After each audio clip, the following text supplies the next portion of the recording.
The Lord spoke to Moses and Aaron, saying, "Speak to the people of Israel and say to them, when any man has a discharge from his body, his discharge is unclean.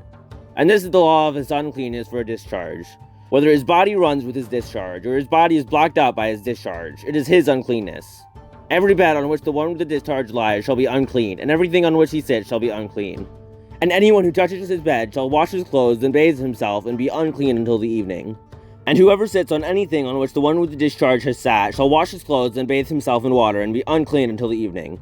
And whoever touches the body of the one with the discharge shall wash his clothes and bathe himself in water and be unclean until the evening. And if the one with the discharge spits on someone who is clean, then he shall wash his clothes and bathe himself in water and be unclean until the evening. And any saddle on which the one with the discharge rides shall be unclean. And whoever touches anything that was under him shall be unclean until the evening. And whoever carries such things shall wash his clothes and bathe himself in water and be unclean until the evening. Anyone whom the one with the discharge touches without having rinsed his hands in water shall wash his clothes and bathe himself in water and be unclean until the evening.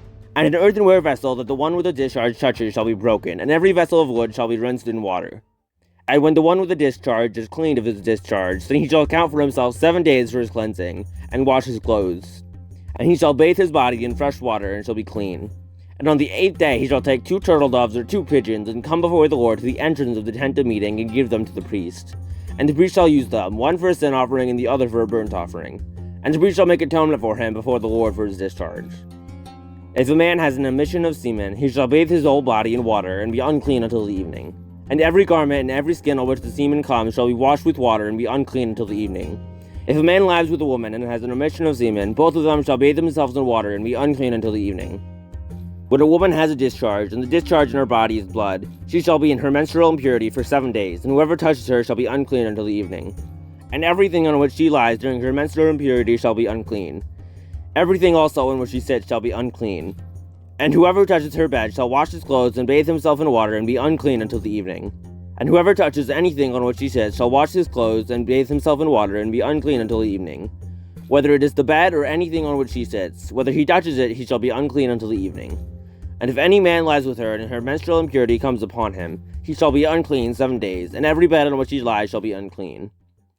If a woman has a discharge of blood for many days, not at the time of her menstrual impurity, or she has a discharge beyond the time of her impurity, all the days of the discharge she shall continue in uncleanness.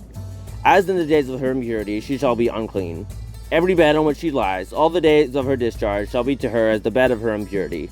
And everything on which she sits shall be unclean, as in the uncleanness of her menstrual impurity. And whoever touches these things shall be unclean, and shall wash his clothes and bathe himself in water, and be unclean until the evening. But if she is cleansed of her discharge, she shall count for herself 7 days, and after that she shall be clean. And on the 8th day she shall take 2 turtle doves or 2 pigeons, and bring them to the priest, to the entrance of the tent of meeting. And the priest shall use one for a sin offering, and the other for a burnt offering. And the priest shall make atonement for her before the Lord for her unclean discharge. Thus you shall keep the people of Israel separate from their uncleanness, lest they die in their uncleanness by defiling my tabernacle that is in their midst. This is the law for him who has a discharge, and for him who has an emission of semen, becoming unclean thereby. Also for her who is unwell with her menstrual purity, that is, for anyone, male or female, who has a discharge, and for the man who lies with a woman who is unclean.